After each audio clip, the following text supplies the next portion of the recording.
Lonestar Paranormal on with us. And it's good to finally see you tonight. You know, I normally open up the show with what we've been doing, but I'm so tired from this weekend that I don't even know if I even want to talk about what we did this past weekend.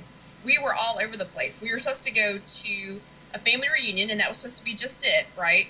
Well, we ended up going to one of the oldest cemeteries in the town, and that was Saturday night, and then we went back on Sunday, and there's actually like a guarded and protected cemetery behind that one that was nothing but like a African-American cemetery that's protected and upkept, so that was kind of cool back from the 1800s. And then we were driving back to the highway to come home, and we went by another location that kind of was calling my name. You ever had one of those locations that's just like, hey, see me, come over here?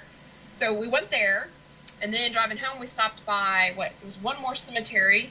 So I don't know if you can see my sunburn from being out in the sun so much, taking pictures and video, but I'm worn out. I don't know how everybody does this every week. What, was it you that... back to back. We're crazy. I think it was you earlier that I saw that posted a picture of like an abandoned gas station, maybe? But it looked like a gas station. It was actually an old train depot, and it was funny because where Diggin grew up, it was like the Home Depot, I guess, of wood. And so they would go out there for wood shop and pick their wood and then go back and work on their projects. But right.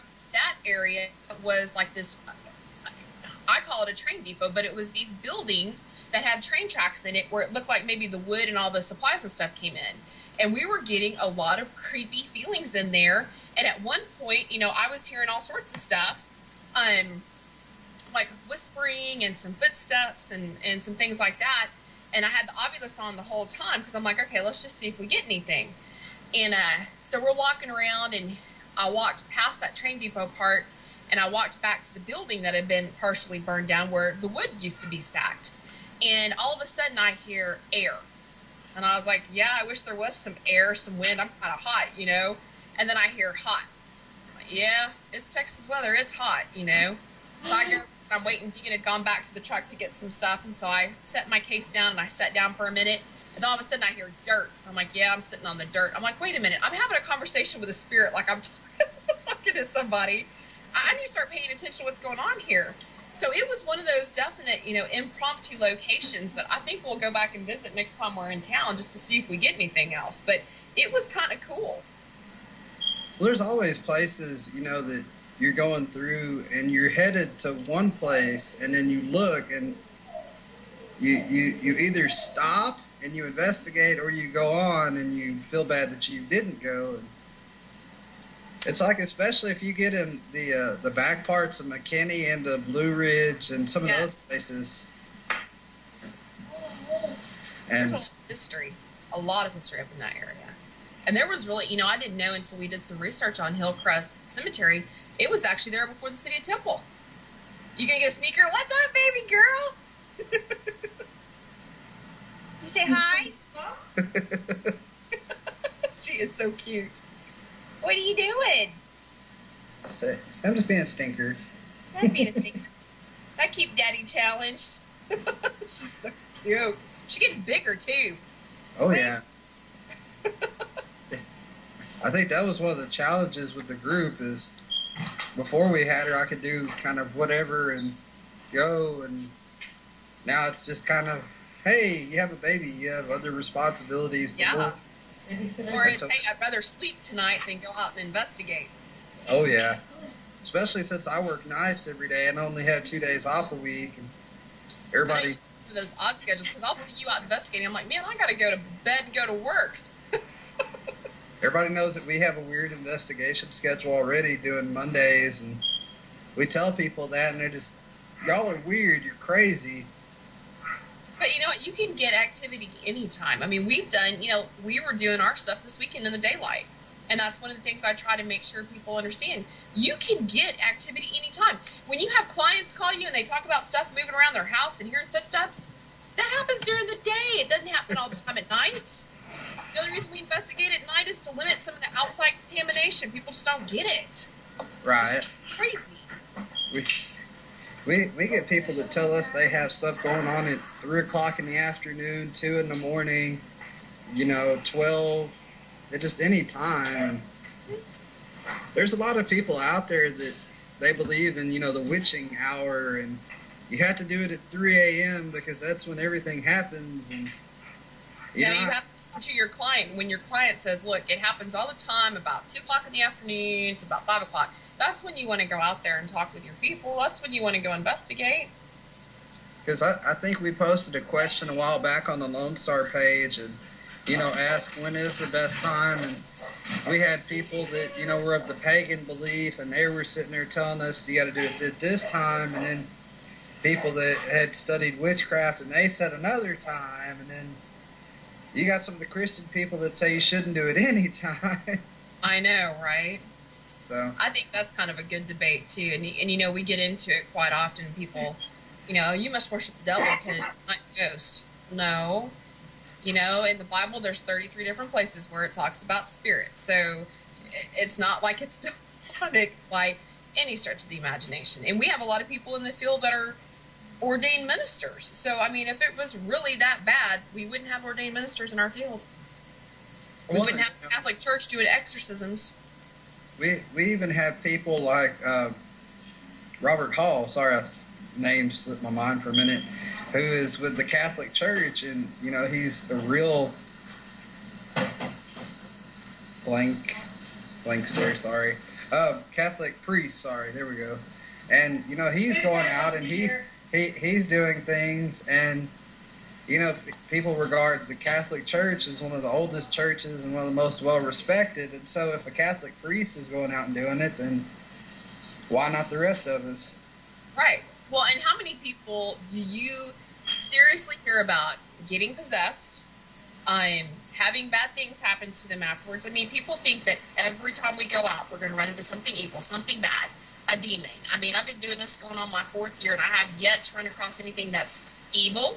Now, I've run across some pretty pissed off spirits, but I run across pissed off people at work all day long, too. So people just don't get it.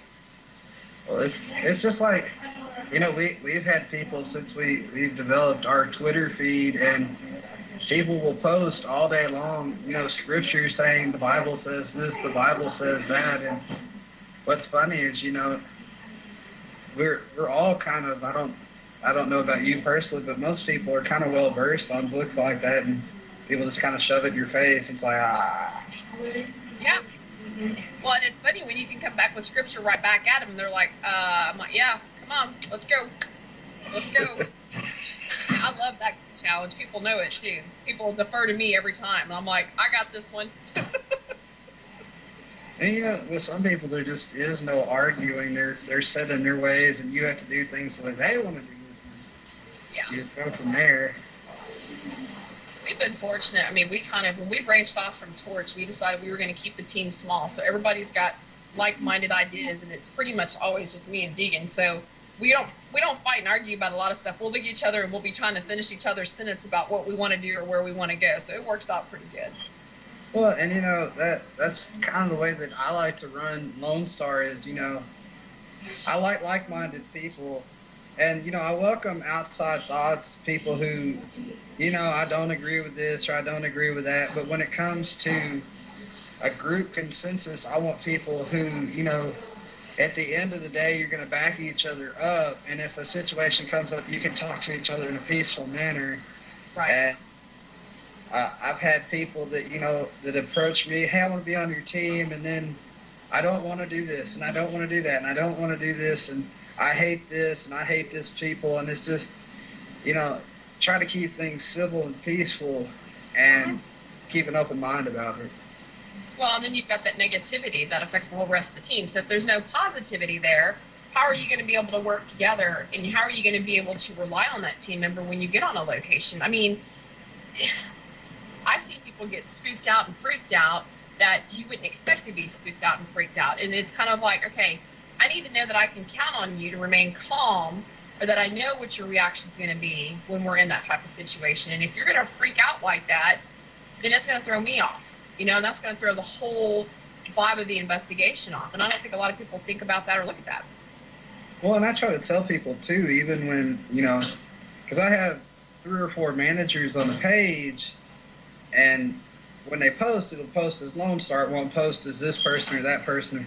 Right. And there are people who post negative things on there, and I tell people, don't, if somebody says something, don't blow up in their face. Don't call them a jackwagon. Don't call them an asshole. Don't do things like that, because, you know, it's only going to escalate, and you're representing the team, because they don't know it's you or whoever, and if you blow up on people, it's for everybody. Yeah.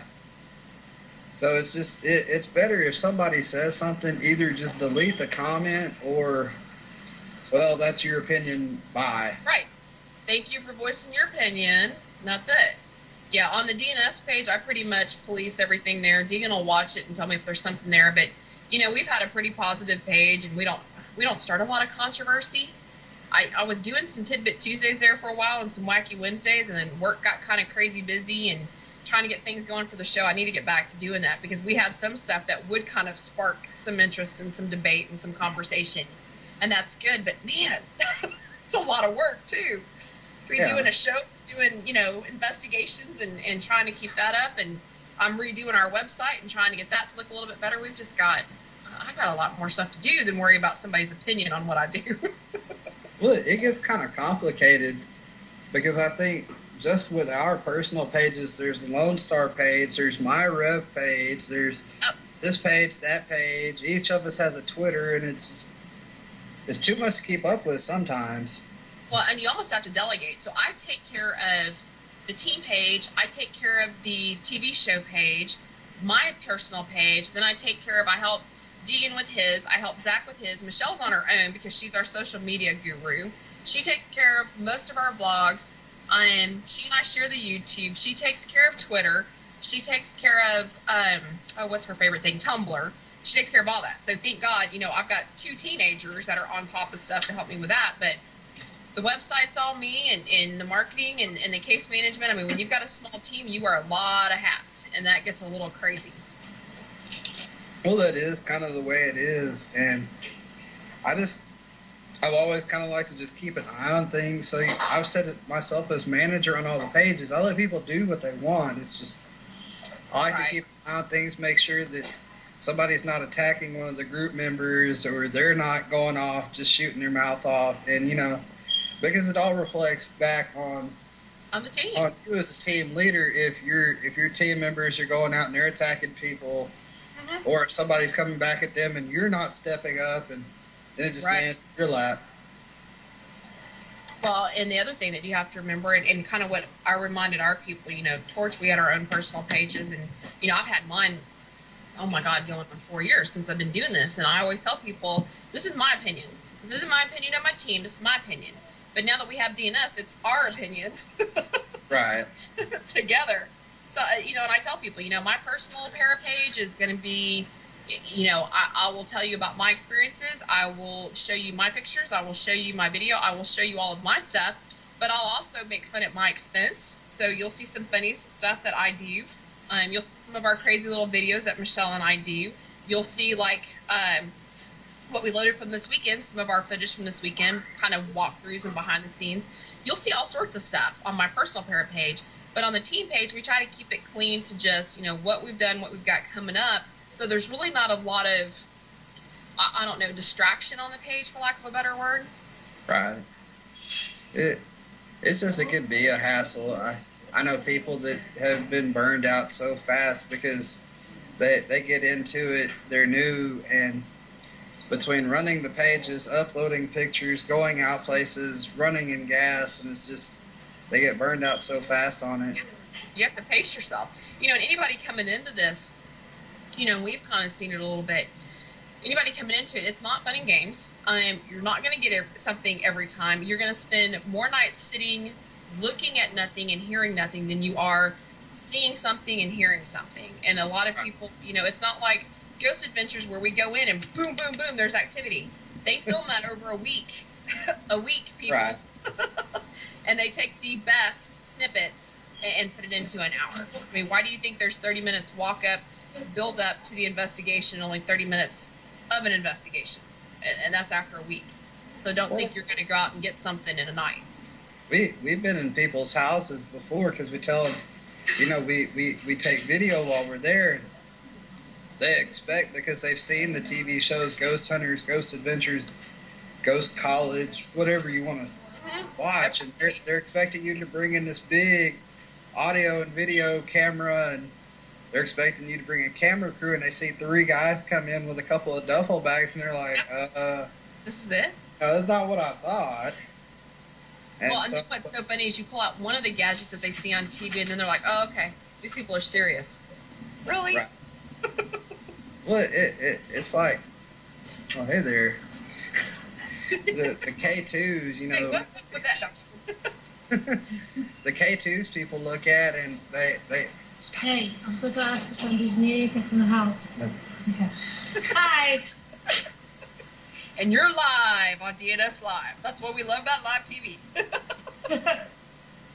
But people see the gadgets in your hand, and they want to know how it works and what it does, why it lights up, and why it's beeping. And yeah, and you're like, hey, I'm trying to work. Well, and it's like some people, we had one person that the brother was really into science, and, you know, he's sitting there trying to throw a scientific theory into it, and oh my God. he took something this small, and it just became bigger and bigger and bigger, and just... And the whole time you're like...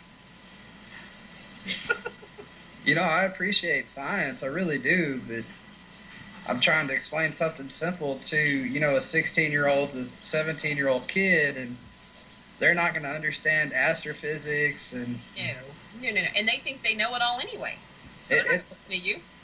It's like Sheldon and Penny. It's just, you either get it or you don't. Exactly. So And, where have you guys been lately? Mostly privates lately, or what? We've been going from here to McKinney, here to, we went out to Denison, here to Greenville.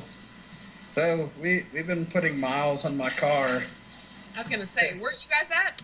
Terrell, yep. So Terrell to Denison is, I want to say, an hour and a half. So racking up the miles on my HHR. Yeah. There better be some good stuff at the other end of that drive. Oh, yeah. Well, that's why I always try to find something along the way, if there is something, and make a couple of stops. That way you don't have to get back at the end of the night and put on Facebook, well, that blows. Yeah, we did nothing tonight. Sorry. We call it recon. Yeah, we just went and did some recon. we got your hopes up. Sorry. Sorry. Didn't mean to do that. Well, it's just, you know, we get the messages from people, and, you know, my dog is floating, or books are flying off the shelf, and the bookshelf is miles away, and you get there, and it's like, the dog is on the couch, the bookshelf's over there. Nothing's happening. What's going on? Nothing. And it's just, you know, we always have to ask people, you know, when does this stuff happen, or when's the last time it happened? You emailed me in January. Between January and now, you haven't had anything, so it's just, you know, I'm willing to come out. Yeah, what made you think about it now?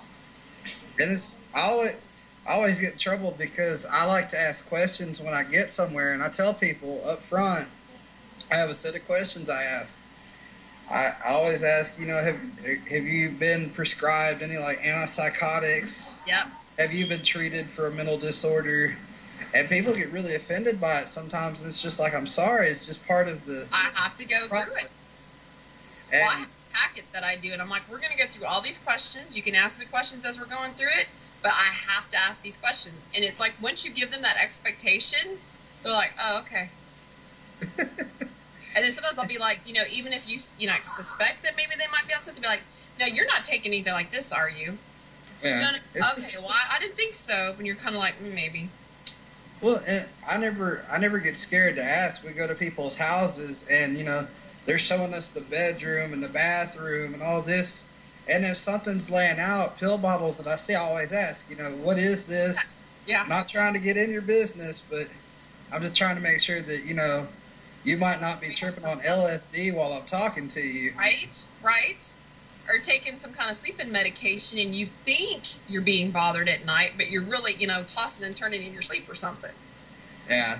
It's just like, I've had people before that have sent me just the weirdest emails about, I think somebody sent me one that they said they saw a unicorn, and I'm just like, okay. I don't off. I know there's some paranormal groups that search for unicorns, but I don't know what to do with a unicorn if I found one. Yeah, that's not me. I'm sorry. I don't run a zoo, and I don't run a petting zoo, so I have no use for a unicorn. None. It's like I've heard here lately in, I think the town is Axtell, outside of Waco and Temple, that they've got their own Bigfoot legend. Oh my gosh. I'll have to look into that. Deegan's been wanting to go Bigfoot hunting with some of the boys from NPS that we've been kind of doing some stuff with lately. So we'll get our thermal out the end of this month, beginning of next month. And so we're kind of waiting for that to go Bigfoot hunting. And I swear to God, if I see a Bigfoot while I'm out, you'll probably hear my scream all the way up here, because I can handle spirits and ghosts because I can't see them, I can interact with them, and they can't physically harm me. But a Bigfoot could probably take and knock me on my ass and put me in the hospital. That's what always makes me laugh. I was watching what is the Jack Osborne show, Haunted Highway, or something? Yeah, I think that's right. And they were searching for like the tall man or something like that. They were on Indian land because they had to take horses to where they were. And oh my gosh! Looking, yeah, we better have a shotgun, a rifle, something, because I'm not. Now I'm going to tell you straightforward. I'm still a skeptic of ghosts and spirits, even though I've had my own experience with my dad. I still want to prove that. I'm a skeptic of Bigfoot. Yeah, there might be some big hairy ape, some Sasquatch running around there. But I know for a fact there are raccoons, possums, cougars, cheetah. I know for a fact those animals exist, and I know they're probably out there where Bigfoot is. They can hurt me. right. I don't want to be around that. That's not paranormal. That's stupid, messing with death. And I mean, that's the way it goes sometimes. People don't realize when you're out in the wild and stuff, you run across snakes and this and that and the other, and they go out with, your K2's not going to help you with a snake bite. Heck no, you going to throw it at the snake? What are you going to do with that? It starts lighting up. I mean, there may be something going on.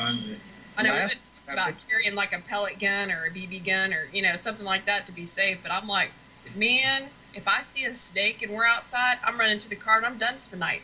We can come back and do a daytime investigation, but I'm done.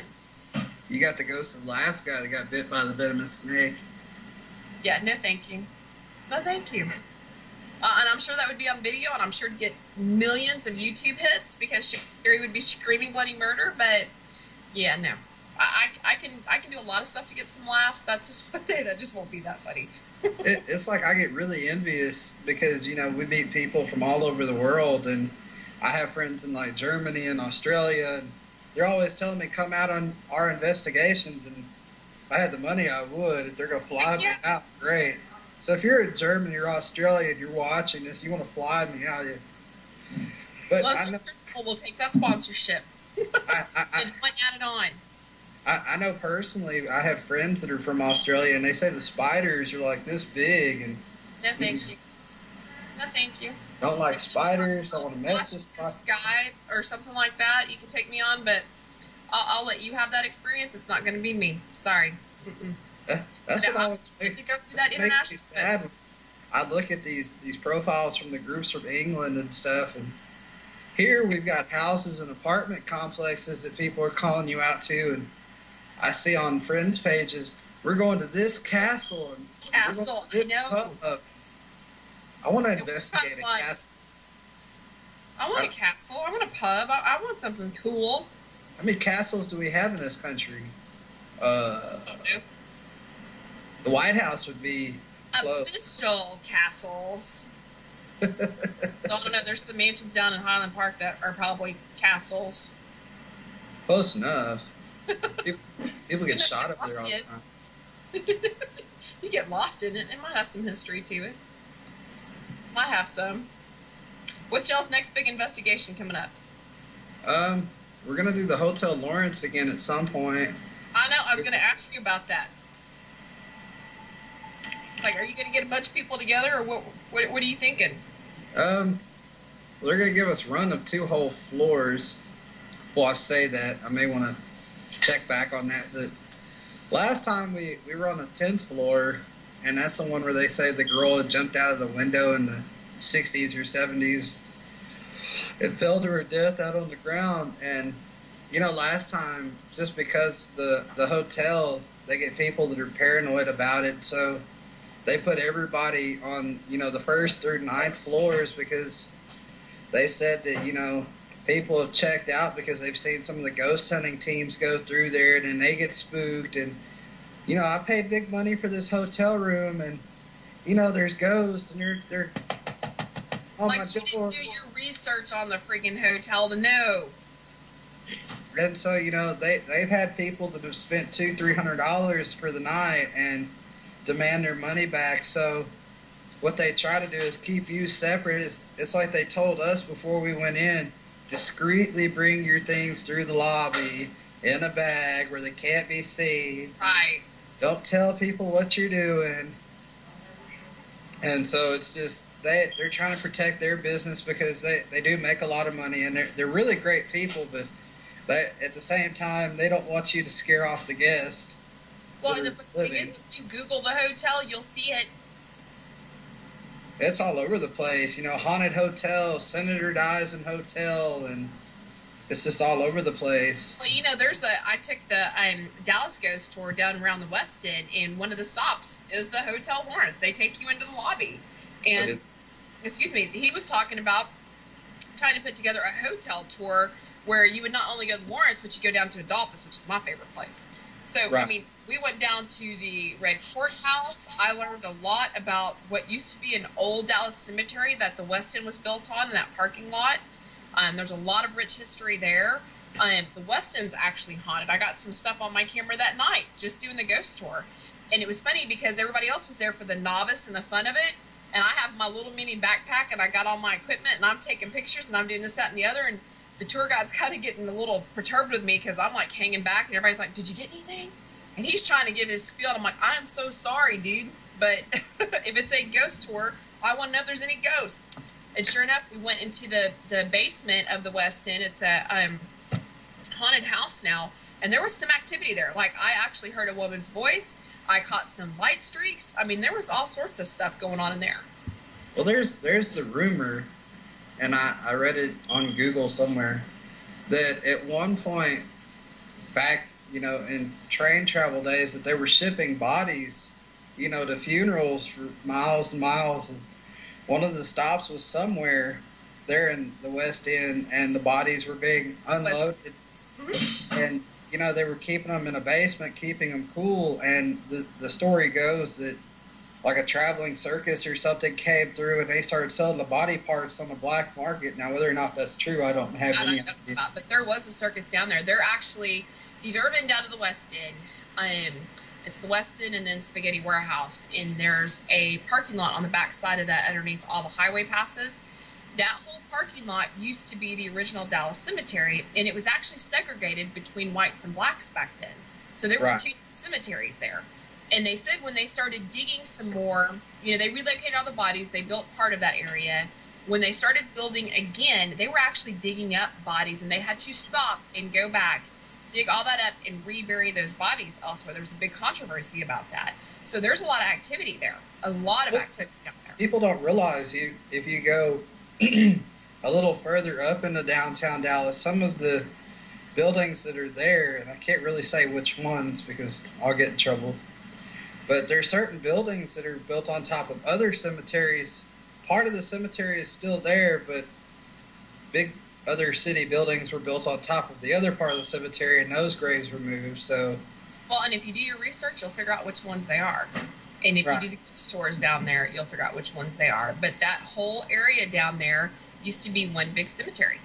That was the original Dallas cemetery. And, you know, it's just there's so much that's been moved through the years, and people don't realize that. And well, there's a lot of history in Dallas, like the Cox Cemetery, you know, over there by White Rock Lake. That's all locked up and kept up. There's a lot of Masons buried in there. There's a lot of rich history there. You know, I was tickled to death when we went to Temple. There was some Texas historical markers in that cemetery, and we made a pit stop on the way back 35. There's a couple of big cemeteries, and we hit one of them and didn't even know there was a historical marker in there too. So there's a lot of rich history, you know, all around us, and we don't really think about some of these tombstones go back to the early 1800s, and they're probably the coolest ones to go and check out. And we found some that were kind of cool. They weren't true mort safes, but they have the fences, you know, around the place, and there was a headstone and a footstone. Well, it's like I've heard from people before that I know that have acted on TV shows filmed there in downtown Dallas, and they shoot in some of those abandoned buildings there in the West End, and they'll tell you at night it's creepy. You know, hear things moving across the floor, and yeah. And you know what's funny is when I was a teenager, this will kind of date me, but when I was a teenager, we'd go down and hang out there. Alley Cats in the West End and the Dallas Alley, and you know, I remember when there used to be a big old arcade and all that down there, and they were even talking about back then with the nightclubs and stuff, there was activity down there. Well, it's like I've been in the vault, which is down in the first floor of the Marketplace building. That's where I guess the arcade was. Mm-hmm. I'm a lot, well, I'm not gonna say I'm a lot younger than you. I'm a couple of years younger than you are. So, you know, I don't know the layout of it, but that vault is weird. Well, everything down there. And if you think about it, if it used to be a cemetery down there and you've got, this is under, heck yeah, you're going to have some activity around there. People think it's just where the bodies lie. It's actually where tragedy happened most of the time, or it's where, you know, these spirits had a good time, or there's something memorable there. I mean, they're going to be there. You may have moved their body physically, but they're still there. Because that building now, it's just, when I was in there, it was abandoned and creepy. And, you know, I've walked through the movie theaters that used to be in there, and it gave me the creeps. Yeah, it's still, I think there's a few businesses, if you're walking down Dallas Alley, there's still a few businesses on the right-hand side, but it's not as lively as what it used to be. And then they've got that haunted house down on the left-hand side. But, you know, I don't remember on the couple of floors going up if there was anything still there or not. Right. And it's sad because that used to be such a happening area to go down to, and it's desolate now. Well, it's like now everything is moved to Deep Ellum, and even that, people want to get permission to go into certain nightclubs, and we've been down quite a few times. Well, and where else is there? There's Herman Hall. I think that's still in the Deep Ellum area. Yeah, there's another one. But even in the Spaghetti Warehouse, they were telling us stories about that. And, you know, and it's still going strong down there. I'd love to go there and have dinner and have my water pitcher move across the table, you know? It'd be real nice if the city of Dallas would rebuild the West End, because it used to be such a thriving center, and now you've got American Airlines. Yep. They've moved everything into Victory Plaza, and they've opened up restaurants there, and they've just kind of forgotten about the West End, and it's sad. Yeah, because, I mean, those of us that are, you know, young enough to remember, I mean, there was a lot of good times had down there. You know, that was one of the places to go where you could just park and go to 8 or 10 different places. And now, you know, it seems to be moving further north. Well, and I've seen pictures that friends of mine have where I think it was Eddie Van Halen played there on the square and where the big alligator is outside the building. And it's just, you know, thousands of people gathered there in the square to watch him play, and now you go through there and it's just dead. Yeah, it looks like you're waiting for a tumbleweed to come through there. There's a building kind of across from West End, and I can remember there being this really, really cool club there, and where the dance floor was used to be where the trains would come in. And so after going on that ghost tour and hearing the guy tell the story, I was like, oh my gosh, you know, here we were in there, and, you know, this place is probably haunted. We didn't know about it. You know what I mean? And you look at it now, and it's like, okay, the building's dead. And, you know, as somebody that likes to go out and hunt the paranormal, you're kind of like, excuse me, sir, can I take a look at your property? Just an hour. Just an hour, maybe 2. It's funny when we're going somewhere that, you know, we want permission or we want information on. Most of the time we'll contact the police or the sheriff's departments. And I can't tell you how many times, you know, hi, I'm with Lonestar Paranormal, and, you know, I want to investigate this building, and on the other end of the line, They're like, no, really? They're like, let me transfer you. And then we're going to transfer you into eternal hold. You know, when they put you on hold, you know, they've got, this guy's on the phone and he's with a paranormal group. Who do I think he's smoking something. You know, with a couple of small towns, I've been given over to the chief, and, you know, that's kind of scary. You get the chief of the police on, you're with what? Lonestar Paranormal. What do you do? I ghost hunt. Yeah. I ain't gonna think it's ghost. Why are you wasting my time? It's just... Like, wasting my time. Just let me in. Sorry, chief. Well, I've had one of the McKinney cops at Pecan Grove. It was so funny. We were getting ready to leave, and so he came up and he stopped us. He's like, what are y'all doing? We're like, we're ghost hunting. He's like, well, let me see your license. I said, we don't need a license to ghost hunt. And he's like, no, let me see your certification. I said, there is no such thing. And he's like, I know that. I was just kidding. And we sat there for 15 minutes shooting the shit, but I was just like, you're going to give me grief. You know, I'm going to give you grief right back. And I said, well, hey, can we go over to, you know, the cemetery around the corner? He's like, I don't care what you do. Just make sure you let us know you're over there. I was like, okay. Because everybody's like, you can't go in that slave cemetery. I'm like, well, I was going to ask.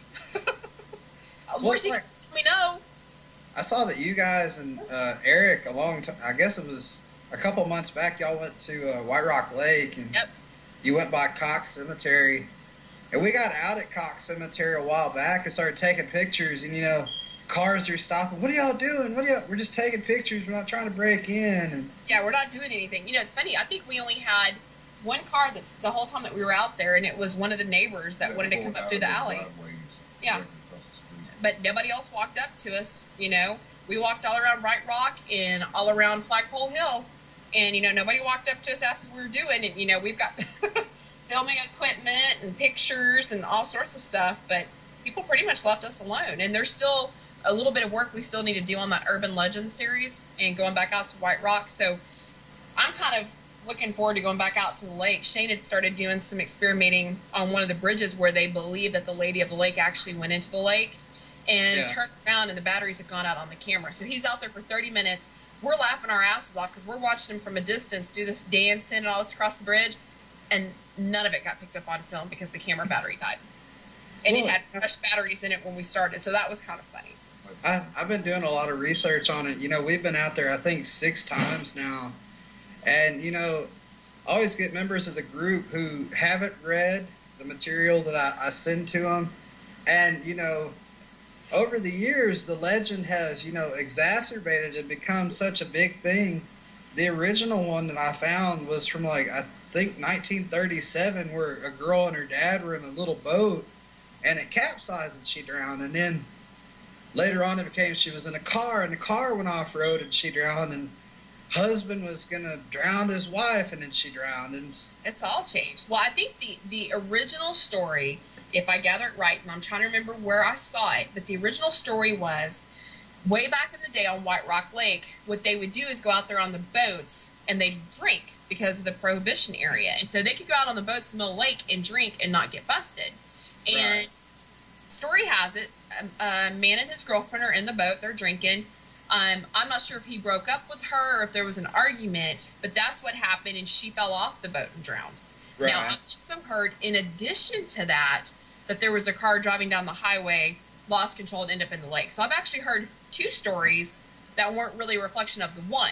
So it's kind of hard to go back when you've got all these variations and all these rumors and actually get down to the facts. So there's still some research, like in the newspaper and down at the city, that we need to do to really figure out what really happened.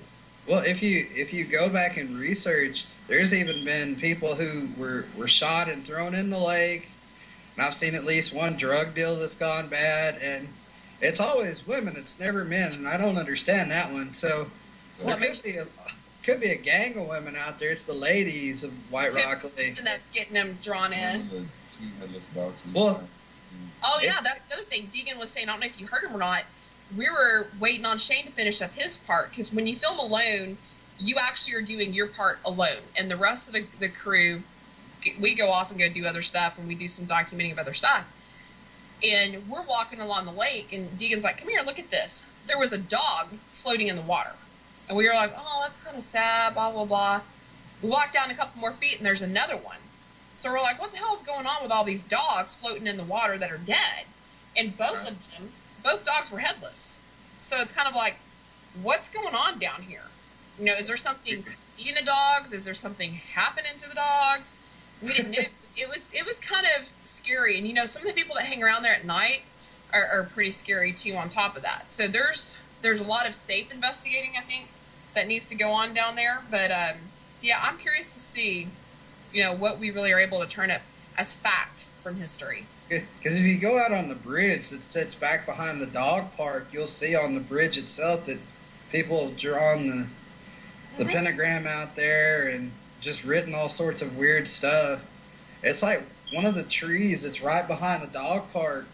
Somebody had nailed a set of Lexus keys to the tree last time we were out there, and I was sitting there thinking maybe there's a Lexus at the bottom of the lake. Maybe there's something. I'm not going to go swimming for it because I don't want it that bad.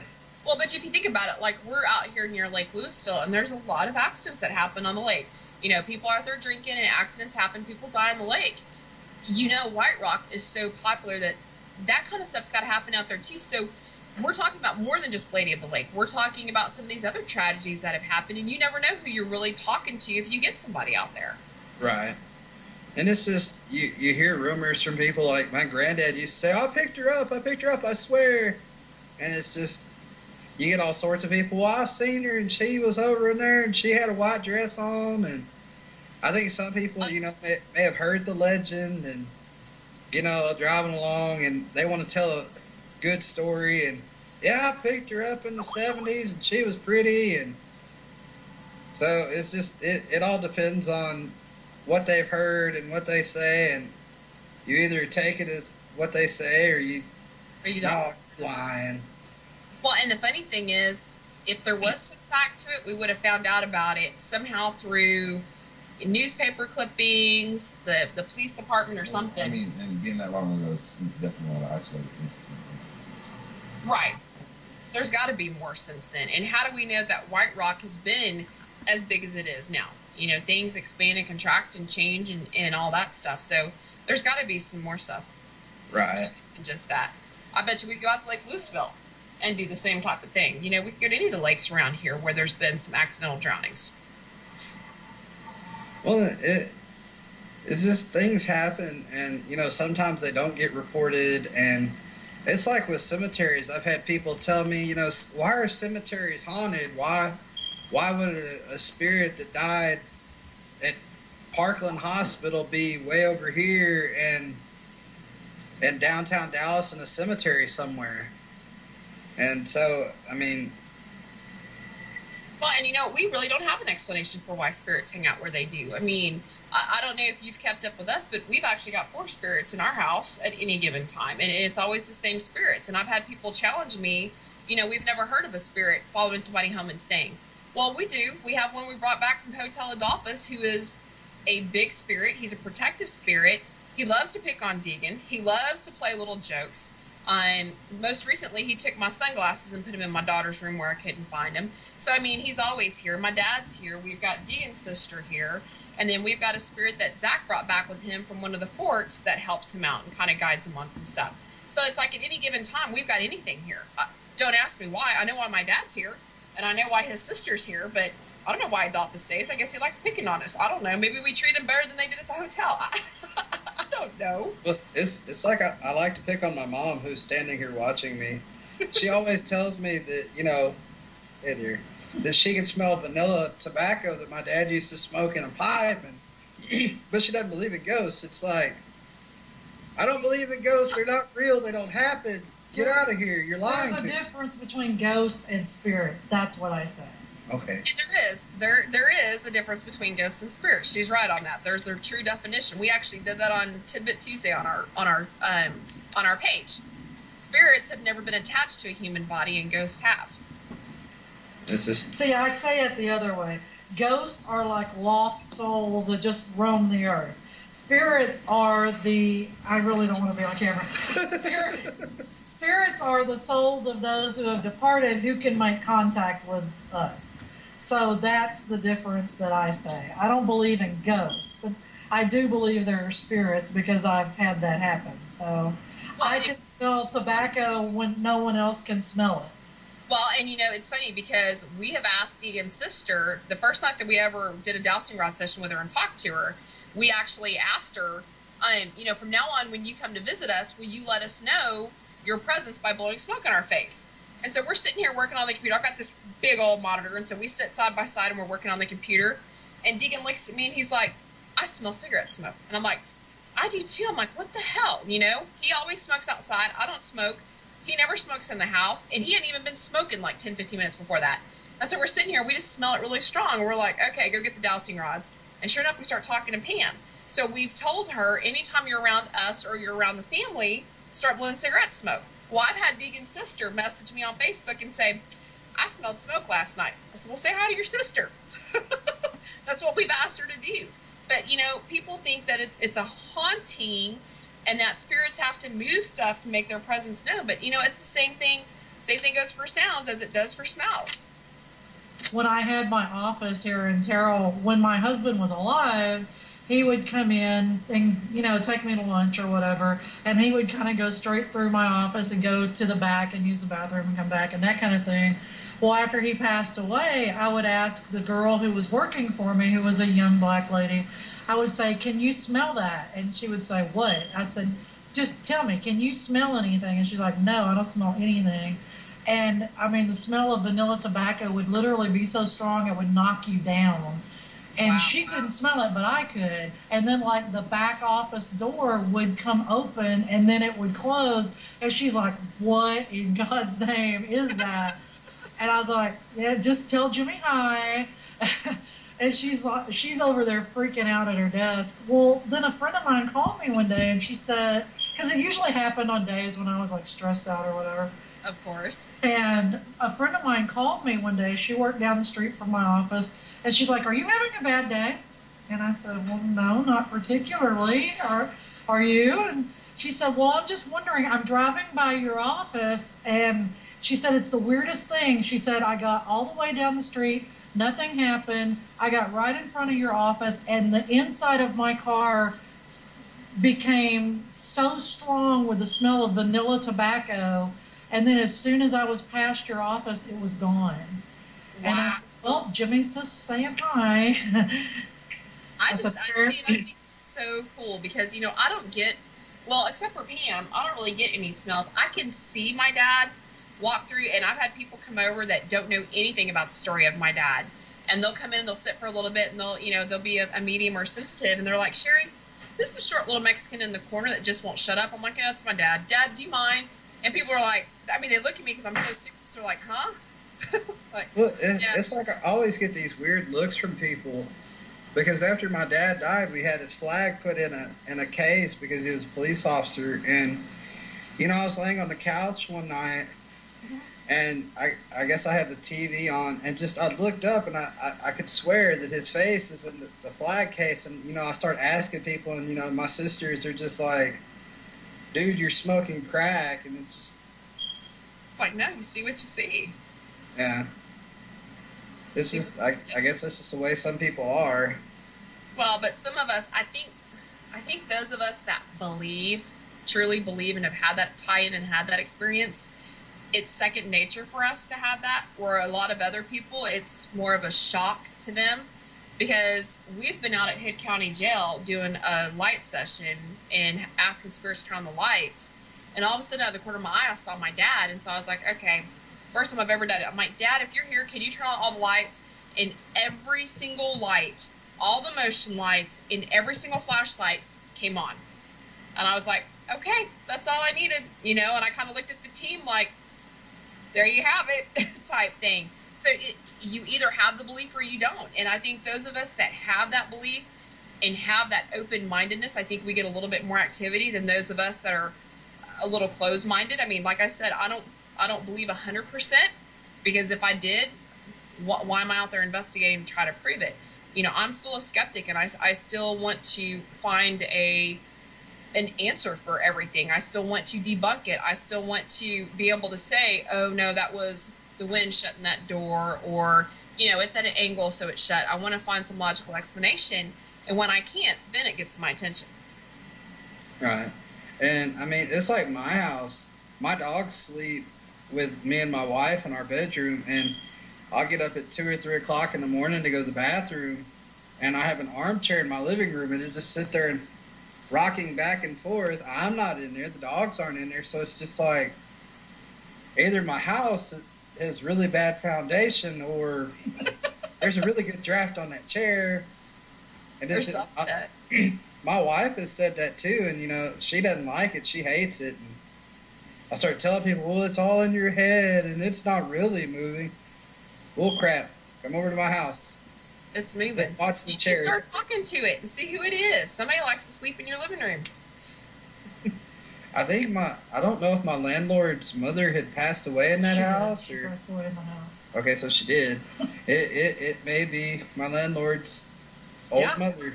It may You be need to your figure dad. that out. See, you've got a mystery right there in front of you to figure out. That's like we came back from being out of town this weekend, and I know we locked down everything tight, turned on the outside porch light and one light inside. And when we came home, Deacon's closet door was open and our bedroom light was on. So we're like, all right, the first thing that we looked at each other, we're like, Adolphus? Because that's the kind of stuff he'll do to us. Well, it's like we have 4 dogs, and one of them is a basset hound. And, you know, in the middle of the night, you just all night long. And I normally grab my light and my backup and walk outside just to make sure that somebody's not trying to break into the house. And there's just nothing there, and You kind of have to chalk it up. It's kind of wild. Kind of wild. that's why my wife hates it that I work nights, because she just gets creeped out. Things creeped moving out. in the house, dogs barking in the middle of the night. See, I would too. You know, and I'm used to being out doing stuff, but I probably would too. Well, we've got probably about 2 minutes left. Why don't you tell everybody where they can find Lonestar Paranormal? You can find us everywhere. Literally. Like I said, I've got my personal Twitter, which is @TheJamesFalk.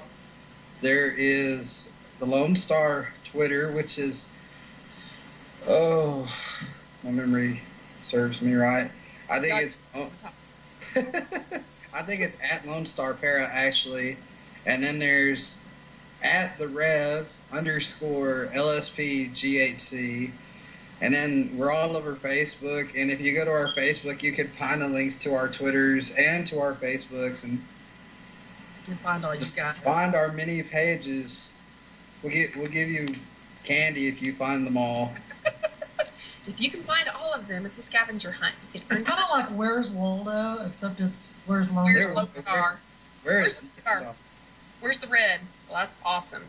Well, James, thanks for being on. I hope we get together and go do Hotel Lawrence, just as long as I don't bring back another Adolphus, because I've already got one that's a pain in my side. You know, since this is the 50th anniversary of the Kennedy assassination, y'all should do the Texas Theater. Heck yeah, we should. I wonder if they'd let us in there. It's an open public facility. It shouldn't be a problem. We should just go in there and, just not wear our shirts and stuff and just kind of be like, oh, we're just snapping pictures. We're just tourists. Well, if I'm not mistaken, they still show movies in there from time to time. Sit there with your K2 while the movie's going on. It's only for special events. Though, so. Oh, well. Yeah, we'll definitely have to check into that. That's where J.D. Tippett was killed, so... There's history. Anything with history, you got my attention. Well, thanks for being on the show. Let's get out. Let's go do something together sometime soon and see what kind of fun we can kind of stir up. Do you have anything to add? Badass just kind of directs back over here. So funny. I see the tattoos there in the Yeah, background. that's all anybody ever sees. We saw it the other night. That's about it. It's like me, I'm a hand. That's all you see.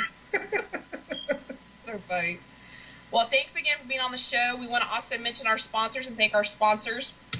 We've got Bravo Photography, which is Martin Bravo. So you guys look him up and give him a like. He's out on Facebook as well. We have First Cash Pawn, who supports the team.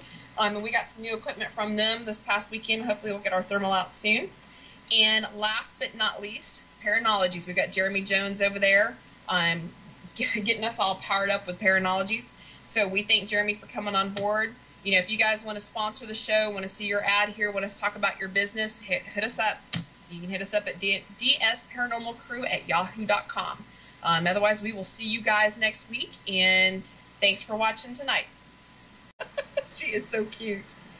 What are you doing? I'm just being a stinker. I'm being a stinker. I keep Daddy challenged. She's so cute. She's getting bigger, too. Oh, yeah. I think that was one of the challenges with the group is before we had her, I could do kind of whatever and go, and now it's just kind of, hey, you have a baby, you have other responsibilities. Yeah. Or it's, so, hey, I'd rather sleep tonight than go out and investigate. Oh, yeah. Especially since I work nights every day and only have 2 days off a week. And everybody... Those odd schedules, because I'll see you out investigating. I'm like, man, I got to go to bed and go to work. Everybody knows that we have a weird investigation schedule already doing Mondays, and we tell people that, and they're just, y'all are weird, you're crazy. But you know what? You can get activity anytime. I mean, we've done, we were doing our stuff this weekend in the daylight. And that's one of the things I try to make sure people understand. You can get activity anytime. When you have clients call you and they talk about stuff moving around their house and hearing footsteps, that happens during the day. It doesn't happen all the time at night. The only reason we investigate at night is to limit some of the outside contamination. People just don't get it. Right. It's crazy. We get people that tell us they have stuff going on at 3 o'clock in the afternoon, 2 in the morning, 12, at just any time. There's a lot of people.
From Lonestar Paranormal on with us, and it's good to finally see you tonight. I normally open up the show with what we've been doing, but I'm so tired from this weekend that I don't even know if I even want to talk about what we did this past weekend. We were all over the place. We were supposed to go to a family reunion, and that was supposed to be just it, right? Well, we ended up going to one of the oldest cemeteries, and I had the Ovilus on the whole time because I'm like, okay, let's just see if we get anything. And so we're walking around, and I walked past that train depot part, and I walked back to the building that had been partially burned down where the wood used to be stacked. And all of a sudden, I hear air. And I was like, yeah, I wish there was some air, some wind. I'm kind of hot, And then I hear hot. I'm like, yeah, it's Texas weather. It's hot, So I go, I'm waiting. Deacon had gone back to the truck to get some stuff, and so I set my case down, and I sat down for a minute. And all of a sudden, I hear dirt. I'm like, yeah, I'm sitting on the dirt. I'm like, wait a minute. I'm having a conversation with a spirit like I'm talking to somebody. I need to start paying attention to what's going on here. So it was one of those definite, impromptu locations that I think we'll go back and visit next time we're in town just to see if we get anything else. But it was kind of cool. Well, there's always places, that you're going through and you're headed to one place, and then you look and you either stop and you investigate, or you go on and you feel bad that you didn't go. And it's like, especially if you get in the back parts of McKinney and the Blue Ridge and some of those places. And there's a lot of history up in that area. And there was really, I didn't know until we did some research on Hillcrest Cemetery. It was actually there before the city of Temple. You gonna get a sneaker? What's up, baby girl? You say hi? Cemeteries in the town. And that was Saturday night.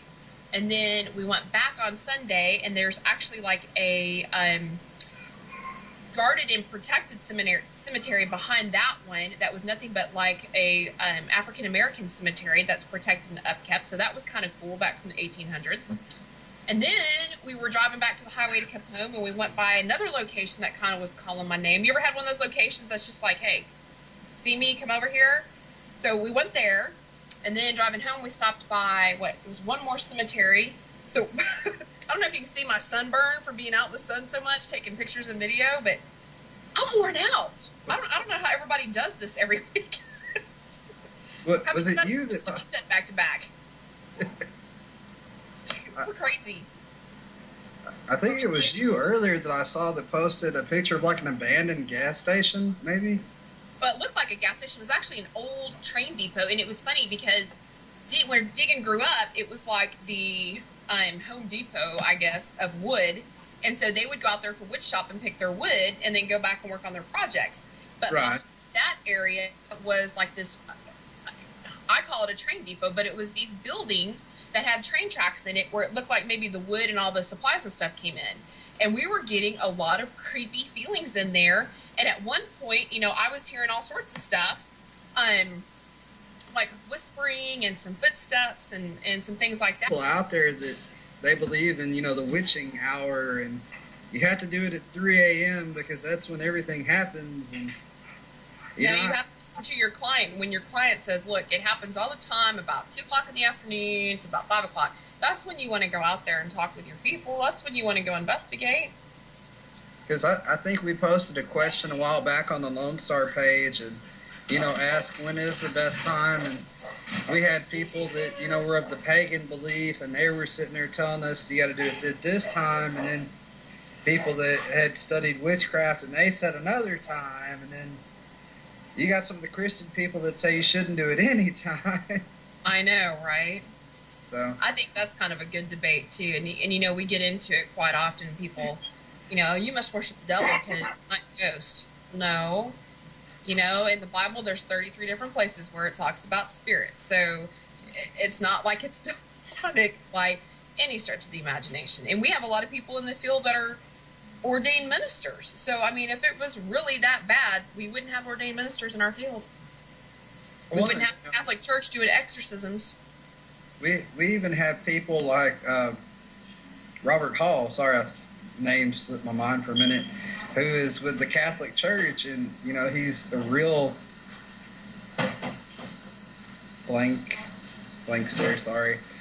Catholic priest, sorry, there we go. And, you know, he's